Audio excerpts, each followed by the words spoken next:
Sausage here! And of course your Meatball! And welcome to another Top 10 video! Woo! We always do the woo. Yeah! 'Cause it's my thing, yeah? So woo. We are doing our top 5 games. Retro games. Yes. Bear with us. Yes.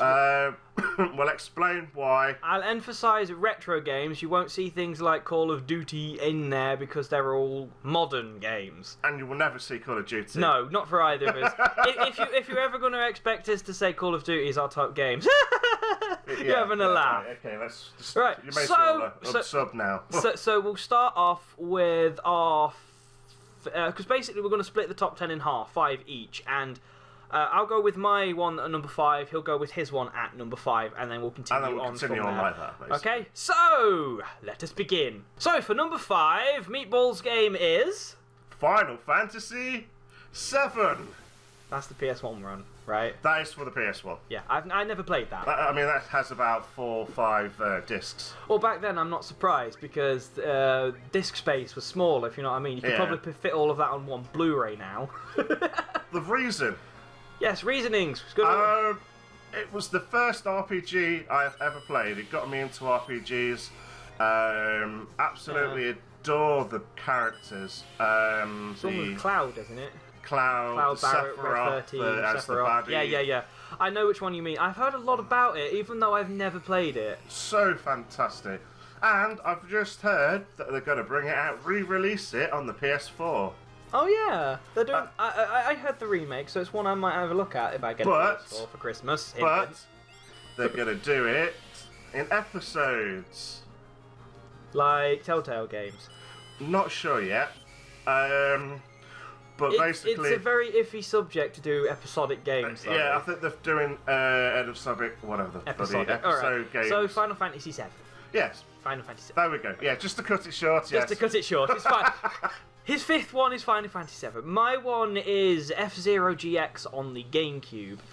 The reason I chose this is I love games that have a lot of speed to them, and this certainly ticked all the boxes. Now, with modern day Sonic games, as I said to Meatball, I feel sometimes they are just too fast and you skip far too much. But with F-Zero GX, it's actually not too fast but not too slow. There's a nice amount of speed there, it gives you the illusion. Not to mention I sank tons of hours trying to do the missions, you could make custom vehicles, there was crap tons of characters. It just had a lot of character to it, and it was the first game that I played that actually made me want to make games. I watched the trailer for it and I just sat there saying, yeah, I want to make games now, this is just cool. So I pick F-Zero GX. So, for number 4, Meatball's game is... Tales of Eternia. Yay! Tales of Eternia. Another RPG. Can you remember me telling you all about it? Is that the one you played with your friend on the PSP? It was basically there's been a long series of Tales of. Yeah. But Tales of Eternia was the only. Don't get me on this, but was the only game on the PSP that you enjoyed. Pardon? Was it the only one you enjoyed on the PSP? It was practically the only one I enjoyed on the PSP, but it had so much into it though. It had like you can make meals, but the thing is, you had to go out and get the ingredients. There was so many like hidden places you can go to. Yeah. So many like different ways you can go to the story, and the fighting is amazing as well. What type of combat was it? Turn-based? It was like Final Fantasy. It was actually kind of like a Rage. Streets of Rage. Okay. Where it was a side-scrolling. So enemies appeared and you did attacks to them when they got. It was very bizarre, but I enjoyed it a lot. I think there has been some spin-off Final Fantasy games similar towards that sort of combat style. I just enjoyed it so much, and I must have put about 50 odd hours in that game. Wow. And for me, that is a lot because I tend to get bored of games. Anyway, my 4th game would be Ratchet Gladiator on the PS2. Now, there are many games within the Ratchet and Clank series. Some I've never played from the PS3 onwards. I played 1, 2 and 3. and then Gladiator. And the reason I'm picking Gladiator over 1, 2, and 3 is not because of story at all, because the story's alright, but it really doesn't beat number 2 for me. I prefer number 2's story. However, the reason I am picking Ratchet Gladiator is the destruction. And one of the things I really loved that they brought in Ratchet and Clank 2 and 3 was the arena modes, when you could actually go in an arena. They unleash a nightmare amount of enemies on you, and you just devastate them with all your weapons. Leveling your weapons was the most genius idea I've ever seen for those sort of games. And when you got them to level 100, all of your bullets were rainbow coloured. So if you got a rainbow minigun, for example, that would look absolutely awesome because you're killing them with Skittles. But it was awesome. It was absolutely... So it wasn't a story game as such? No, it had stories to it. As such? There was a story through it, like all the other Ratchet games. I know Ratchet games have the story. Yeah, but basically what it was... Gladiator, you know, it sounds like it was more of an arena-based thing, that you basically travel to different planets. The story behind it, basically, is you are kidnapped with Clank, and you have to compete in a TV show, combat-style TV show, to get to escape.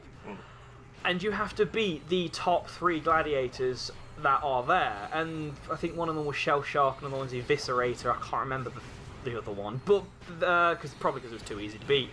But yeah, so basically you had to go through all these stages, get there, and then eventually beat them. It was really cool. Did you have double rainbows? No double rainbows. No double rainbows. But you could also upgrade your armor. Yeah, double rainbow, very funny. Sorry. No, it's fine.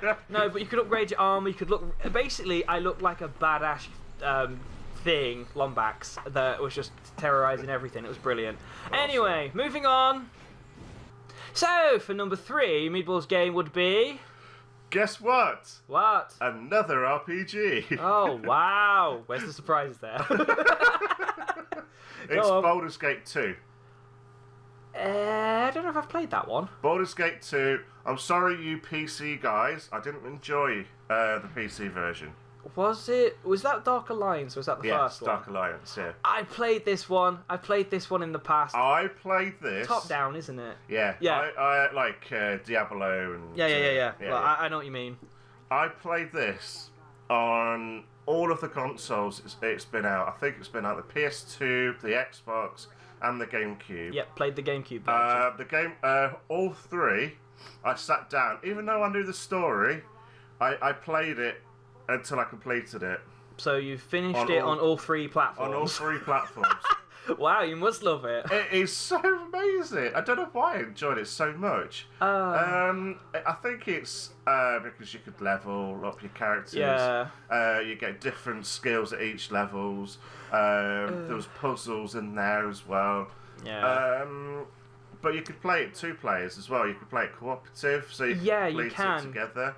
And that used to cause quite a lot of rage. Yeah, because it was to do with loot and camera angles and stuff like that. And also jumping across. Platform. Oh, I remember that, jumping from because you had to do it at the same time. Exactly. Because if you didn't, because basically those who don't know, Baldur's Gate, if you're playing 2-player, you can't run away from each other, so you'd be stuck pushing against the edges of the screen. So if I'm waiting to jump across platforms because they disappear, the camera would literally pull me into the pit because I couldn't go off of camera. Further. So we had to jump at the same time. And sync to each other. It was because I remember playing it, and I actually had this sword that when enemies came near, it glowed. Yeah, so number 3 for me is actually Kirby the 8 Game Pack. I'm pretty sure it has a different title. I think it's called Kirby Superstar. But it's the one on the SNES. Me and Cherry Pie have played it in the past. So I will actually post on the screen now what the actual title is if I've got it wrong.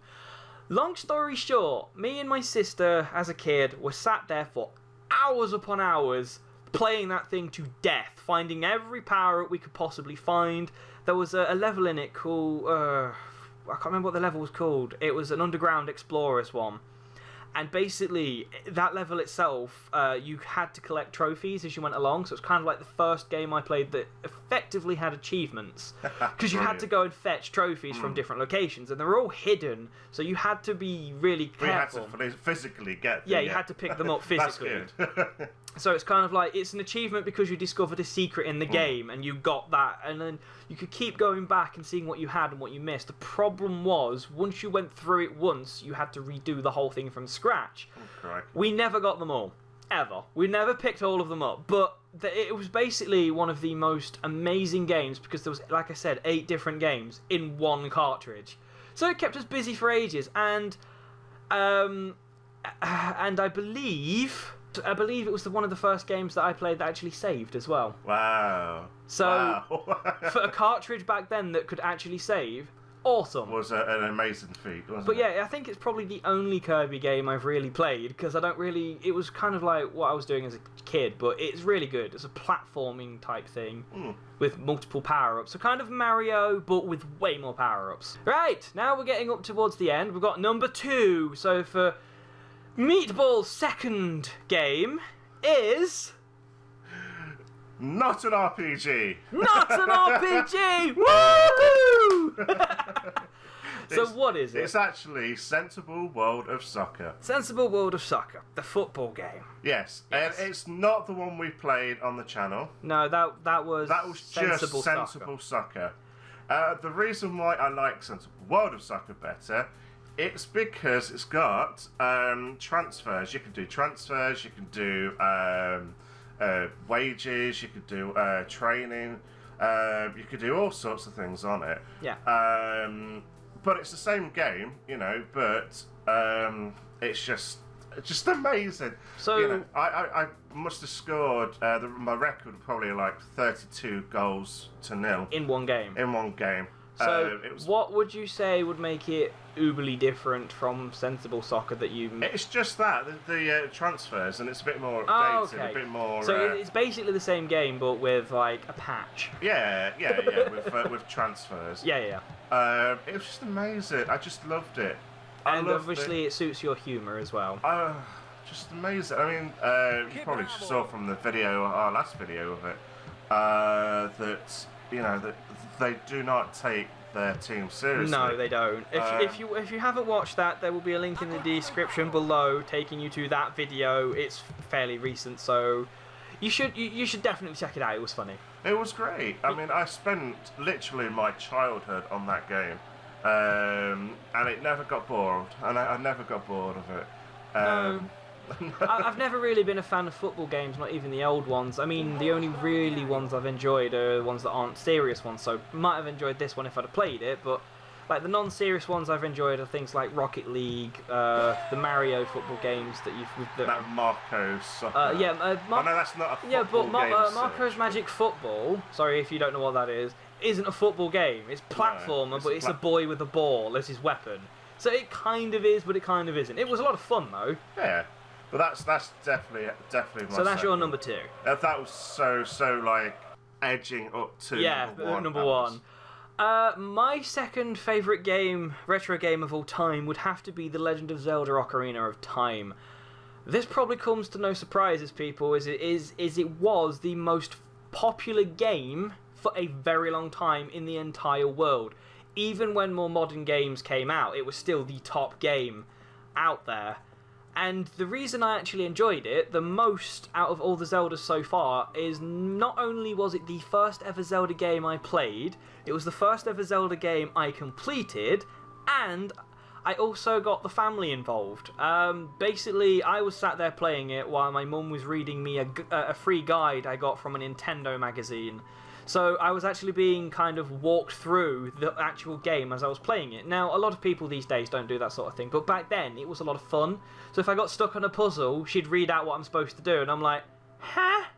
Even then, I still barely managed to do some of them. I mean, for example, I know you won't know what I'm referencing, but those who do, the water temple in that game is insanely tough, because you get a shadow version of yourself you have to beat, and if you're a little kid, you don't really know what tactics to do. And there was enemies in it called Stalfos I couldn't beat. Is that the game with the monkeys, where they used to throw monkeys at you? No. No, it's not. I don't think it's one where they throw monkeys at you, no. No, not monkeys. I mean bananas. Where bananas? Where what? No, there is no monkeys in it that throw bananas. No. Okay, cool. I'll shut up then. I have no idea what you're referencing there. I'm sure but there's a Zelda game with bananas and monkeys and. There is one with monkeys in it, and that's Majora's Mask, but they don't throw bananas at you. Anyway, sorry. Anyway, so yeah, we're getting off tangent again. My number 2 would be The Legend of Zelda Ocarina of Time. And now for mine and Meatball's top retro game. Coming in at first place for Meatball would be... So, we've had an argument about this. I wouldn't call it an argument. No, a discussion, a debate. A discussion. It is a bit of an iffy one, but I'm letting him have it purely for the game's age. And the game would be... It's 11 years old. Yes. So basically that is classed as a retro game. Yeah, for the game's 11 years old, it's clearly retro. It's got to be, even though it's been updated currently, next year as well. It's currently still being updated. So... and you probably guess from the people who have been Meatlings for a long time. Yeah. You probably have guessed what it is already for me, and it's World of Warcraft. Yeah. What can I say about this? The first thing is, it's the social side of it for me was probably the best thing ever. I've met so many friends on there. And enemies. And enemies. You have to be honest, there are enemies on there as well. There has been enemies as well. Apparently, it's on sale at on the Blizzard store at the moment. Yeah, I believe it is. It's like 70% off or something, I heard. But the game for us, this is me also saying this, for Meatball, ever since I have known him, he has always been a WoW player. He has gone and leveled every class to max level. Every single one that's come out. I think he's played practically every race going at least once.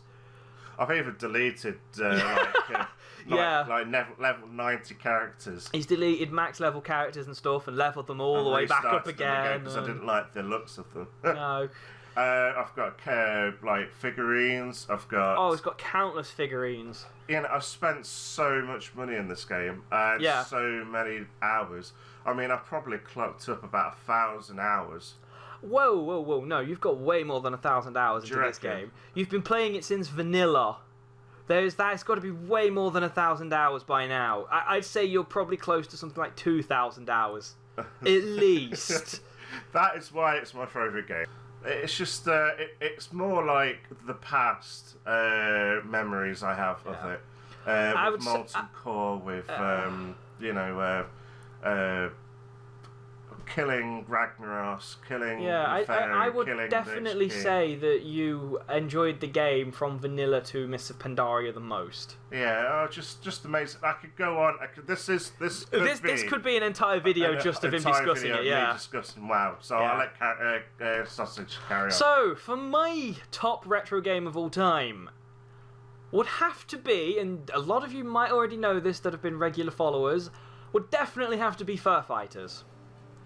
And I can't decide which version I prefer the most, because there's two versions of it. There's the one on the Dreamcast that was the original version that I played, and then there's the one on the PS2. They are both different art styles, they both have different things to them, but they are both the same game in every way, shape and form. The same story. Yeah, they've got the same story, the same characters, the collectibles are practically in the same places. There is an extra level in the PS2 version. The PS2 version has cel-shaded graphics, whereas the one on the Dreamcast kind of had a more realistic edge to it. It wasn't real realism, but it kind of aimed for a more of a realistic look.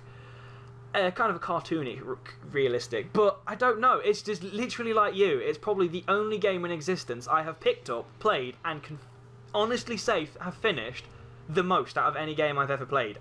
I have no idea why. It does have its flaws, by God doesn't it have its flaws. There's plenty of glitches in the damn game I've discovered over the time. There are times I've wanted to just snap discs because it's just annoyed me. Especially if any of you have ever played it and you've got all the way up to the point near the end of the game where you're in Vigo's level and you have to do that submarine quick time event. Oh my God, I wanted to nail my face to a wall. It was the worst quick time event I've ever had. But it was genuinely the most amazing game I've played. It's basically a third-person shooter, but you're animals who are shooting other animals, but they don't explode in puffs of blood. Instead, fur and fluff. You're shooting teddy bears. So it's nice and soft and... So it's kind of like teddy bears with guns. Yeah. And that, to me, is an all-round win. There's humour in it that's awesome. It's just brilliant. And just the bonus, it's actually Cherry Pie's favourite game as well. Yeah, it's also Cherry Pie's favourite at the same time. Because she also played it to death, just like me. My mum has even played it. And she absolutely adores it to death. So there's something about it. And the bonus for all of you people that want to check it out but don't want to track down a PS2 disc or a Dreamcast disc, it's actually on your iPads. You can play Fur Fighters, I think it's called Vigo on Glass, on the iOS store. Maybe Android, I'm not sure, I've never checked, but you can play it. I don't think it's that expensive either, really. I think it's about £2.50 if you want to pick it up. It's really worth doing, trust me. Recommendation from me, definitely. So, we've gone through our top 5 lists. And there we go. And that was it. 5. Now we're at the end. We just want to do a few honourable mentions of games that could have been in the list. We and then won't we'll wrap it up. explain why. No explanations why. I think we've had a long video as it is. So you can go first with your ones. Oh, thank you. Go for some honourable mentions. Right then. Streets of Rage 2. Yep. Dino Crisis 2 on the PS1. IK Plus on the Amiga. That's going to be hard to track down. Defender of the Crown on the Amiga. Roller Coaster Tycoon 3, Don't Kill Me. No, Roller Coaster Tycoon 3 is cool. I know, but it's not the best one, apparently, according to the fans. No, it is the best. Yes.